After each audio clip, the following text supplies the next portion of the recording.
के इनके पास 1000 शेयर है, एवरेज बाइंग प्राइस है 75 रुपए। ये तो इशू प्राइस के आसपास की बाइंग है इनकी। 2024 में 76 का इशू प्राइस था कंपनी का।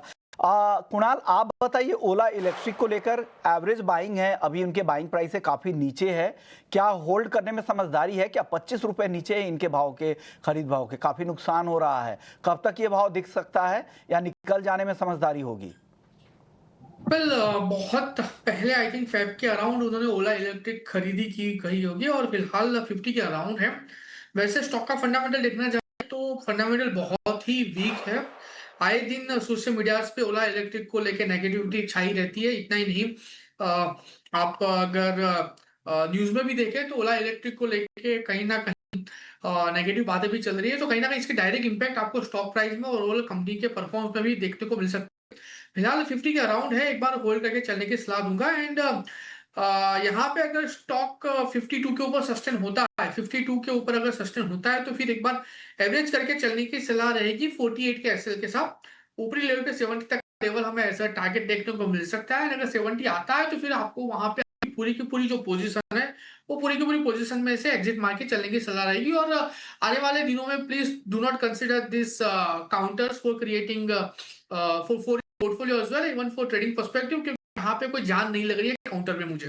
ओके, तो यहाँ पर आपको जान नहीं दिख रही है। अगर आपके पास है तो 48 रुपए के स्टॉप लॉस के साथ होल्ड करें। 70 का लेवल अगर मीडियम टर्म में दिखता है तो वहाँ पर पूरी पोजीशन एग्जिट करने की सलाह यहाँ पर कुणाल की तरफ से आ रही है। फूल सिंह है यूपी से, इनके पास इन्फो एज के 100 शेयर्स हैं 1402 रुपए के भाव पर। राज जी, आप बताइए क्या करना चाहिए इन्फो एज में?